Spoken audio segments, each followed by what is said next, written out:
내가 사람이 아니다. 소세양이 황진이와 딱 30일만 보내겠다는 친구들과 내기를 집어쳐버린 거예요, 그냥. 자, 그런데요. 황진이를 두고 소세양이 친구들과 내기했다는 사실. 황진이는 정말 몰랐을까요?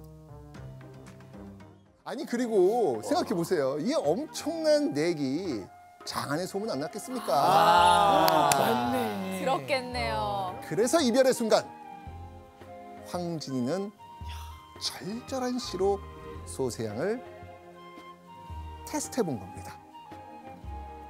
그리고 자신의 시에 무너진 소세양의 모습에 황진이는 확신을 했겠죠. 깃털처럼 가벼운 소세양은 내가 바라고 기다리던 짝이 아니라고 말이죠. 당대 최고의 명사도 빠져들게 만든 이 마성의 매력을 지닌 황진이. 그런데요, 어느 날 갑자기 황진이는 가파른 산을 오르고 또 오르기 시작합니다. 기방에서 곱게 자란 기생 황진이가 미끄러지고 넘어지면서 이 험준한 산을 오른 이유, 바로 누군가를 만나기 위해서였습니다. 황진이가 만난 사람은 수십 년간 벽을 마주보고 수양했다고 알려진 살아있는 부처, 지족선사라는 인물이었습니다. 이렇게 기생으로 살아가는 화려한 삶이 지치고 허무했을 수도 있습니다. 황진이가 그래서 속세를 떠나서 정말 이 30년 동안 벽을 보면서 수양했다고 하니 이 지족선사에게 불경을 배우고 싶은 마음이 생겼던 거예요. 자, 그렇게 황진이는 깊은 산속 절에서 지족선사와 함께 불경을 공부하기 시작합니다. 그런데 이렇게 황진이가 속세를 훌쩍 떠나 불경을 공부하던 어느 날, 황진이가 머물던 산에 소나기가 쏟아집니다. 답답한 마음을 달래려 했던 것일까요? 황진이는 이 내리는 비를 흠뻑 맞으며 절 마당을 천천히 걷습니다. 그런데 이때 법당 안에 목탁 소리가 점점 커지는 겁니다. 비에 젖은 소복이 살갗에 달라붙어 황진이의 속살이 은밀하게 엿보이자 지족선사가 술렁이는 마음을 잠재우기 위해 목탁을 두드렸던 겁니다. 아무리 목탁을 두드리고 불경을 외워도 이 황진이의 매혹적인 모습은 지족선사의 머릿속에서 떠나질 않습니다.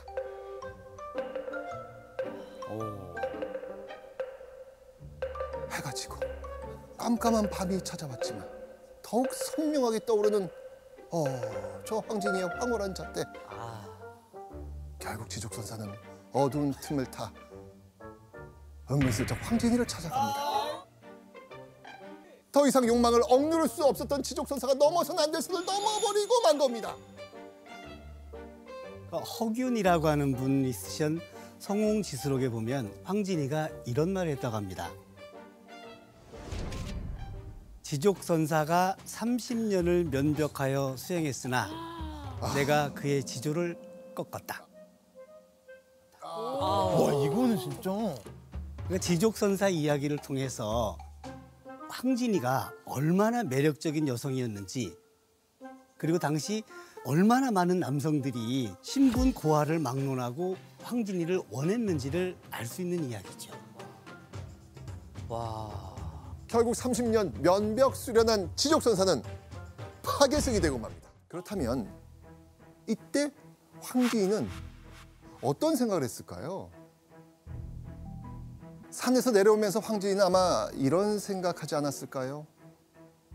어딜 가도 남자들이 나를 가만히 두질 않는구나. 마음을 나눌 남자도 마음을 둘 장소도 이 세상엔 정녕 없는 것일까? 그러던 어느 날 말을 타고 길을 가던 황진이는 귀를 사로잡는 한 남자의 노랫소리를 듣게 됩니다. 그 노랫소리를 들은 황진이는 이렇게 확신합니다. 한양에 풍류객 이사종이 있어 당대의 절창이라고 하던데 필시 이 사람일 것이다. 노랫소리만 듣고 일면식도 없던 이사종이라는 인물이라고 확신을 한 겁니다. 이사종은요, 왕을 가까이에서 모시는 선전관직을 역임하던 소리꾼이었습니다. 노래를 흥얼거리는 이사종에게 첫눈, 아니 첫 귀에 뿅 반한 황진이는 곧바로 이사종을 찾아갑니다. 그리고 초롱초롱한 눈빛으로 어여쁘게 이사종을 바라보며 노래와 예술에 대해 이야기를 나누기 시작합니다.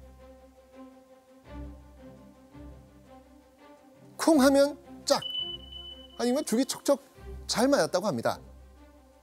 풍류를 논하는 이사종의 수준이 남다른 것은 물론이고요, 기생 황진이를 수준 높은 예인이라며 존중해 줬거든요.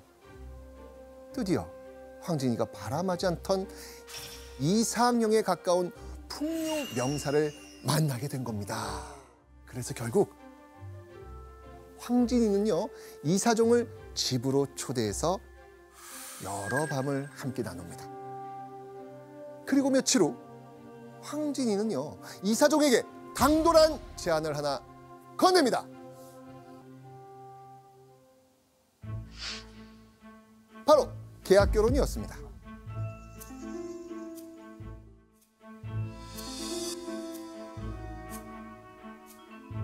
당시 이사종은요, 사실 이미 자식까지 있는 유부남이었습니다. 게다가 기생은요, 첩이라 인정받을 수도 없었습니다. 언젠가 이사종이 황진이에게 질려서 소홀해지기라도 한다면 황진이 그대로 끈떨어진 연신세가 될 수밖에 없습니다. 그래서 황진이는 떠나고 싶을 때 언제든 떠날 수 있는 계약 결혼을 제시한 겁니다. 이사종은 황진이의 제안 받아들였을까요? 황진이가 이 계약 결혼을 제안한 이튿날 두 사람 바로 살림차립니다. 그렇게 태어나 처음으로 부부의 정을 느끼며 평온한 생활을 즐긴 지 6년여가 지났을 무렵, 약속한 기일이 다 되었습니다. 황진이가 이별을 구한 겁니다. 자, 이때 이사종과 헤어진 후 남겼다고 알려져 있는 황진이 씨가 있어요. 동짓달 기나긴 밤을 황진이. 동짓달 기나긴 밤을 한 허리를 베어내어 춘풍 이불 아래 서리서리 넣었다가 어른님 오신 날 밤이어든 구비구비 펴리라. 6년의 시간을 보낸 뒤 칼같이 이별을 고한 황진이지만 헤어진 후로도 황진이는 이사종을 잊지 못하고 있는 겁니다. 그런데요, 이사종과의 계약 결혼을 끝낸 황진이가 이번에는 연못가 근처를 기웃거리기 시작합니다. 그리고 황진이는 그 연못 옆 작은 초가집으로 들어가 이 사람과의 만남을 가졌죠. 화담. 여러분 혹시 화담 서경덕에 대해 들어보셨습니까? 자, 이 서경덕은요, 1519년 과거 시험의 폐단을 바로잡기 위해 새롭게 제안된 현량과의 수석으로 추천을 받은 그런 인물입니다. 하지만 이 모두가 앞다퉈 추천한 서경덕은 학문에 몰두하고 싶다는 이유로 끝내 관직을 사양합니다. 그리고 개성 송악산 자락에 있는 꽃피는 연못, 화담 옆에 초가집을 짓고 일평생 학문과 교육에 집중을 했죠. 이때 서경덕에게 건넨 황진이의 말이 있습니다. 어허. 얘기에 남자는 가죽띠를 메고 여자는 실띠를 맨다고 했습니다. 저 또한 학문의 뜻을 두어 실띠를 두르고 왔습니다. 이게 자, 가죽띠와 실띠를 맨다는 건 학문을 배우기 위한 기본적인 의관을 갖췄다는 의미입니다. 아, 사람에도 사랑에도 지친 황진이가 이젠 다 제쳐두고 학문. 학문을 깊이 탐구하겠다며 서경덕을 찾아온 겁니다. 자, 이런 황진이를 본 서경덕의 반응은 어땠을까요? 서경덕도요, 조선 최고의 기생 황진이에 대한 소문을 익히 들어 알고 있었을 겁니다. 그랬겠지. 그리고 그 소문에는 황진이의 뛰어난 예술성과 높은 교양 수준뿐 아니라 조선의 명사들과 복잡하게 얽힌 기생 황진이의 일화도 함께 있었겠죠. 그런 기생 황진이가 불쑥 찾아와 학문을 가르쳐달라고 하니 서경덕은 이게 자신의 이름도 이게 도마에 오르진 않을까? 경계하지 않았을까요? 아니면 기생이 무슨 학문 타령이냐? 썩 물러가거라! 라고 호통쳤을지도 모릅니다. 서경덕의 반응은 둘 다 아니었습니다. 어떤 반응이었어요?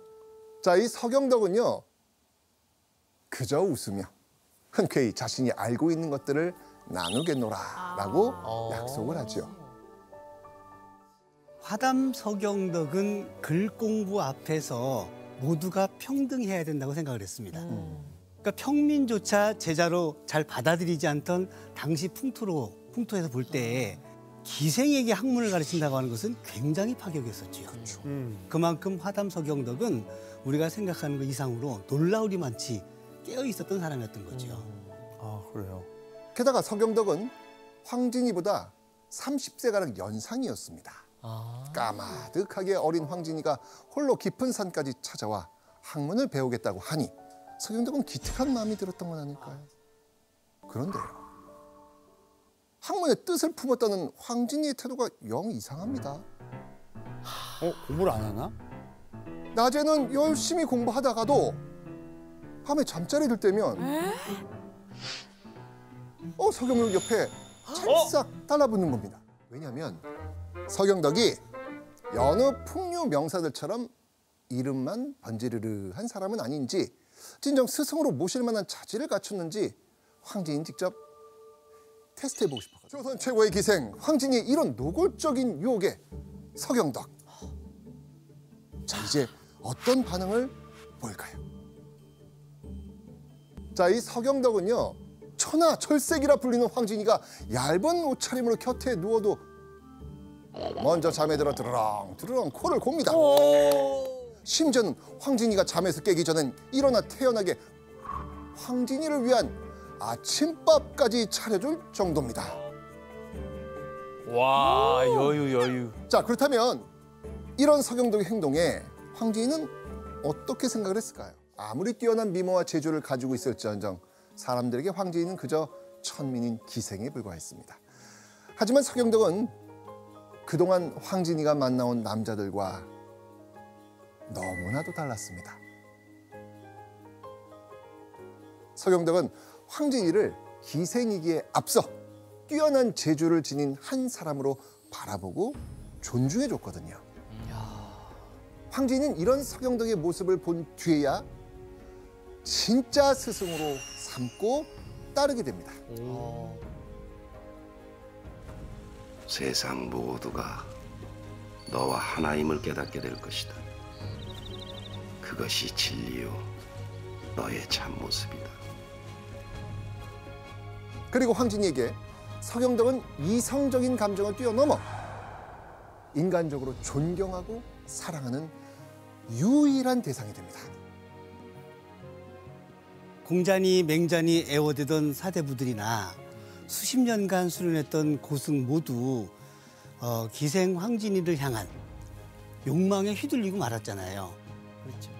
그런데 화담 서경덕에게 황진이의 도도함이 꺾이면서 그 감정은 고스란히 상대에 대한 존경심으로 발현되었던 걸로 보여집니다. 황진이는 서경덕에게 이런 말을 남겼다고 합니다. 아주 유명한 말입니다. 스승님, 개성에는 뛰어난 세 가지가 있다고 합니다. 그러자 서경덕이 묻습니다. 그게 무엇이냐?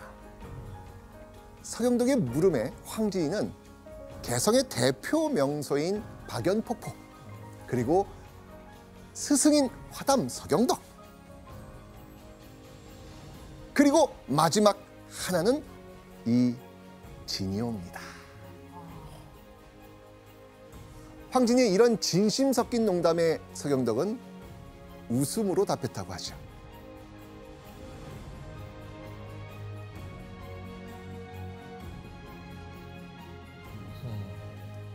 이렇듯 서경덕과 함께 보낸 시간은 기생 황진이에게 전에 없던 가장 평온하고 충만한 시간이었습니다. 그런 황진이는 서경덕을 여생을 함께 보낼 마지막 남자라고 생각했겠죠. 그렇게 황진이는 사랑하고 존경하는 서경덕 곁에서 약 10년이라는 시간을 보냅니다. 어느덧 30대 중반을 넘어가는 황진이의 미모는 한층 무르익어 있었습니다. 그런데 정착한 줄로만 알았던 황진이는 돌연 서경덕의 곁에서 잠적하게 됩니다. 그리고 그런 황진이의 옆엔 다른 남자가 있습니다. 어머.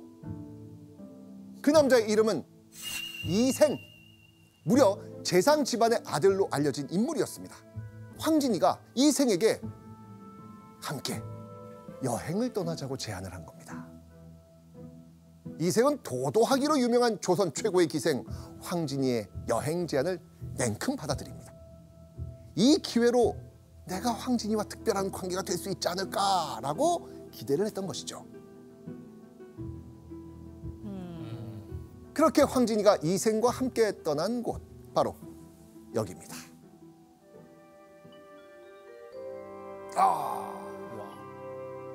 척추? 아, 태백산. 태백산맥.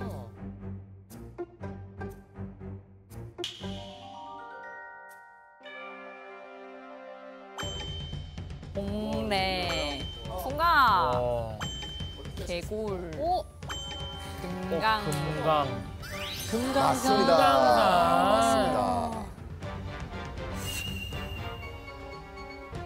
아니, 황진이 왜 갑자기 서경덕을 떠나 금강산으로 갔을까요? 황진이가 금강산으로 떠난 이유! 황진이가 스승이자 마지막 남자로 여겼던 서경덕이 세상을 떠나고 말았기 때문입니다. 서경덕은요, 관직을 사양하고 개성에 자리 잡기 전에 전국의 명산을 돌아다니면서 시를 남겼었거든요. 그러니까 황진이는 바로 그 서경덕의 흔적을 따라 어머. 험하디 험한 금강산 유람을 택했던 겁니다. 그러니까 쉽게 얘기하면 서경덕 순례길을 떠난 거예요. 그렇죠. 네. 교수님, 서경덕을 잃은 황진이의 그 상실감은 어느 정도였을까요? 황진이에게 서경덕은 단순히 자신의 유혹을 물리친 남자가 아니었죠. 그러니까 서경덕 곁에서 인생의 가치를 찾아가던 황진이로서는 앞으로의 삶이 정말 막막했겠지요. 서경덕의 죽음으로 슬픔과 절망에 빠진 황진이는 삶의 의욕마저 잃은 듯했습니다. 그렇게 허무한 마음을 달래기 위해 정처 없이 떠돌기 시작한 황진이의 발길이 서경덕의 발자취를 쫓아 금강산까지 닿게 된 겁니다. 근데 그 왜 다른 남자 그 이생한테 같이 떠나자고 한 거예요? 그거는 어떤 의미가 담겨 있죠? 여성 혼자 나갈 수가 없지요, 그 시대에는. 아. 갈 수가 없고, 그러니까 위험하기도 하고, 그리고 이생이라고 하는 사람이 가지고 있는 버팀막, 방패막 이런 것도 필요해서 같이 떠나게 되는 거죠. 그렇게 함께 금강산을 유람하게 된 황진이와 이생. 두 사람의 모습이 어땠는지 그 기록을 우리 김호용 씨가 네. 한번 읽어봐 주시죠. 배옷 차림에 초립을 쓰고 직접 양식을 짊어지게 하였다. 진이 자신은 소나무 겨우살이 풀로 만든 둥근 모자를 머리에 쓰고 칡배 적삼과 무명 치마를 입고 대나무 지팡이를 짚고서 따랐다. 황진이의 모습과 이생의 모습은요, 조선 최고의 기생과 재상의 아들이라고는 상상도 할 수 없을 정도로 단출했던 거예요. 황진이는 한 대략 3년여에 걸쳐서 금강산에서 시작해가지고 태백산, 지리산을 거쳐서 지금의 나주인 금성으로 돌아오는 긴 여정을 이어갔던 것으로 추정이 됩니다. 지금으로 봐도 여러 해 동안의 배낭여행이 얼마나 힘들지는 불을 보듯 뻔하잖아요. 근데 그걸 황진이는 해냅니다. 반면에 처음 유람을 함께 시작했던 이생은 끝까지 여정을 같이 마치지 못하고 지리산에서 숙세로 돌아갑니다. 자신이 계획한 여정을 꿋꿋하게 마무리한 황진이와는 다르게 방랑의 고단함을 견디지 못하고 먼저 속세로 도망친 이생. 그런데요, 이생은 떠나면서 황진에게 이런 제안을 했다고 합니다. 앞으로 눈 감는 날까지의 여생을 함께 보내지 않겠소? 이번에도 어김없이 새롭게 연이 닿은 남자 이생으로부터 황진이가 프로포즈를 받은 겁니다. 그리고 이생의 프로포즈에 황진이는 이렇게 답합니다. 마흔이 되어서도 여전히 함께 살길 원한다면 그렇게 하겠다. 오. 요즘도 친구끼리 마흔까지 서로 짝이 없으면 그냥 맞아요, 너랑 맞아요. 나랑 그냥 둘이 그냥 결혼하자. 이런 농담들 맞아요, 많이 맞아요. 하잖아요. 네, 같이 비슷한 살자 막 거죠. 그렇게 하죠 그냥. 근데 여러분들 황진이 이 말이 진심이었을까요? 아니었을 거. 그냥 거절하기 위해서 하는 얘기일 것 같아요. 이 답은 없어요, 이게. 그쵸. 예, 추측만 있을 뿐이에요. 어쨌든 이생이 청혼했을 당시 황진이는 마지막 남자라고 믿어 의심치 않았던 서경덕을 미처 지워내지 못했던 것 같습니다. 자, 그렇다면 황진이는 과연 그 약속을 지켰을까요? 자, 황진이는요, 지키지 못합니다. 약속한 마흔을 앞두고 있을 무렵 황진이가 이런 말을 남깁니다. 그 말을 예원 씨가 한번 읽어봐 주시죠. 내가 죽거든 천금으로 싸지도 관을 사용하지도 말고 시신을 동문방 모래와 물이 만나는 곳에 버려라. 그리하여 땅강아지, 개미, 여우, 살쾡이들이 내 살을 파먹게 하여 천하의 여자들로 하여금 나로서 경계를 삼게 하라. 어머. 이게 무슨 말인지 알겠어요? 무슨 말이지? 네, 사실 이 말을 마지막 유언으로 남긴 황진이가 세상을 떠나고 만 겁니다. 생을 달리한 황진이가 이생과의 약속을 지킬 수가 없었던 거예요. 그런데요, 이상한 점이 하나 있습니다, 여기서. 그죠? 아니, 평생을 그렇게 당당하고 자유롭게 살기 위해 노력했던 황진이가 왜 마지막 순간 갑자기 자신의 삶을 반성하는 듯한 얘기를 남겼을까요? 이 유언은 1896년 김태경이 편찬한 숭양기구전이라는 곳에 기록이 남아 있습니다. 그러니까 유언 속에서 황진이는 그동안 자신이 만났던 남성들에게 콧대 놓게 행동했던 것을 반성하기도 하고 자신의 죽음이 다른 여성들을 유교적 틀 안에 가두는데 본보기로 쓰이고 버려져도 좋다라고 이야기하고 있죠. 그러니까 아마 당시 사상과 맞지 않았던 황진이의 행보를 탐탁치 않게 여겨서 이런 기록이 남겨진 것으로 보여집니다. 그러니까 그 당시 사람들의 희망사항일 수도 있다. 미모와 재색을 겸비한 예술가 황진이는 그렇게 호련히 세상을 떠났습니다. 그리고 신분에 비해 뛰어난 재능을 지녔던 황진이에겐 이런 평가가 남았습니다. 진이가 기생으로 태어난 것은 애석한 일이다.